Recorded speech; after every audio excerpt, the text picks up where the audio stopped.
Hello गुरुदेव, आवाज आवाज आ रही है अब?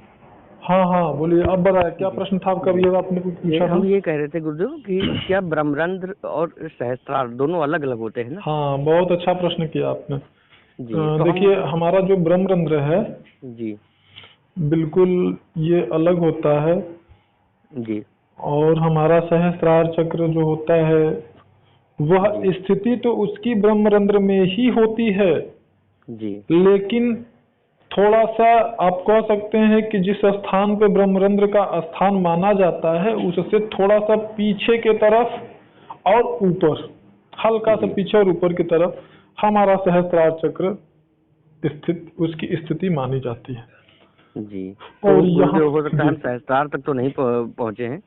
ये तो हमारा खुद का जो है वो कहे अनुभव जैसे, और बाकी जो आपने बताया, जी मगर ये शायद ब्रह्मरंध्र पे शायद ऊर्जा गई हो। हाँ, देखिए आपने बहुत अच्छी बात बोली। देखिए, जहाँ तक कि सहस्त्रार की बात है वो तो मैंने आपको बताया, लेकिन जी मैं ब्रह्मरंध्र की बात बता दूं कि बहुत सारे जो साधक होते हैं ना, जी बहुत सारे साधक की मैं बात क्या करूं, स्वयं मार्गदर्शक भी ऐसे मैंने देखे हैं कि उनकी जी अगर ऊर्जा या अथवा उनका जो प्राणवायु है जी वो अगर ब्रह्मरंध्र पे पहुंच गया तो जी। फिर वो मान लेते हैं कि मेरा सहस्त्रार चक्र विकसित हो गया। ऐसे नहीं नहीं तमाम गुरुदेव। लोगों को आप देखेंगे, तमाम ऐसे लोग हैं सोशल मीडिया पे। अब चूंकि आप जुड़े हैं तो हो सकता है कि सोशल मीडिया पे तो आप देखते ही होंगे। जी जी। तो वहां पे आप देखेंगे ना कि मेरा क्राउन चक्र खुला हुआ है, हाँ, नहीं नहीं मेरे गुरुदेव, ये नहीं साधकों मानते का हैं। खुला हुआ है।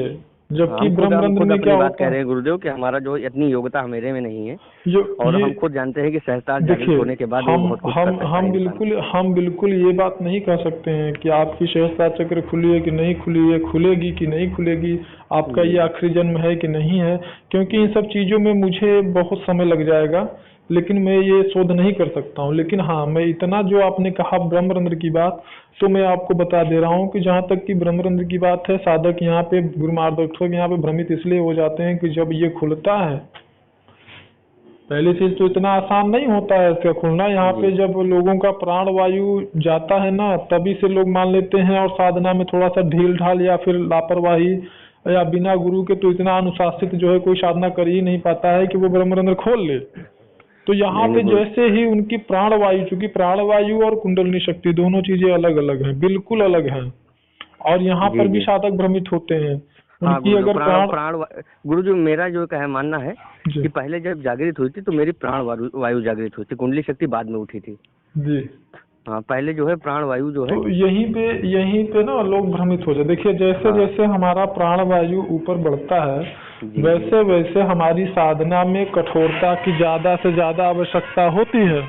जी जी और साधक अगर मार्गदर्शक के संपर्क में नहीं है, गुरु के संपर्क में नहीं है, ऐसे तमाम लोगों को आपने हो सकता है हमारे चैनल पे भी सुना होगा जिन्होंने गुरु दीक्षा ले लिया, गुरु मंत्र ले लिया, लेकिन फिर जी गुरु से मिलने की कोशिश किए, बेचारे वो मिल ही नहीं पाए, जी। बात नहीं कर पाए।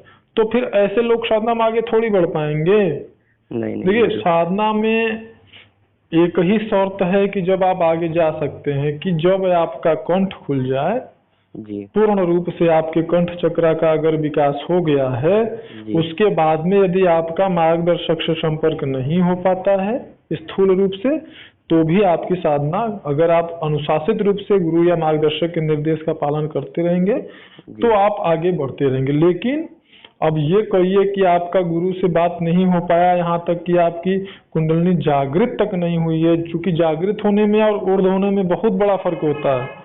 जी जी, वो तो तो मानते वो हैं। जागृत ही नहीं हुई, और आप सोचे कि नहीं गुरु या मार्गदर्शक, क्योंकि आज तमाम लोग कहते हैं सोशल मीडिया पे, अरे गुरु की आवश्यकता नहीं होती है, साधना में गुरु की आवश्यकता नहीं होती है। तो मैं तो चैलेंज करता हूँ, कोई हमें सिर्फ छोटी से छोटी एक अप्सरा साधना करके दिखा दे, बिना गुरु के सफलता प्राप्त कर ले, जो कह दे हम नहीं मान नहीं लेंगे नहीं उसकी बात, हम नहीं, गुलामी बिल्कुल करेंगे बिल्कुल नहीं कर आजीवन। सकते।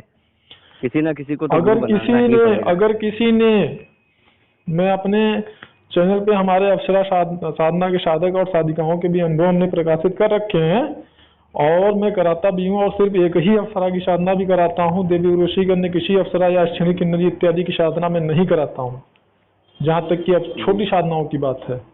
अन्यथा जी हमारा मार्ग जो है वो कुंडली शक्ति ही है, सहज ध्यान जी योग। तो वो साधना अगर कोई बिना गुरु के सिद्ध करके हमको दिखा दे, मैं जो कहेगा मैं उसकी गुलामी करूंगा आजीवन। ये जी, सबसे छोटी साधना होती है। बिल्कुल बिल्कुल गुरुदेव। बोलते हैं ना लोग कि 21 दिन में हो जाता है, ये दिन में हो जाता है, कोई हाँ करके हाँ तो हाँ। दिखा दे।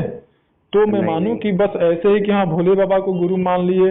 अरे भाई, भोले बाबा को हम गुरु कैसे मान सकते हैं? उनकी तो अवस्था है जो है कि कारण जगत में, हमारी अवस्था स्थूल जगत में है।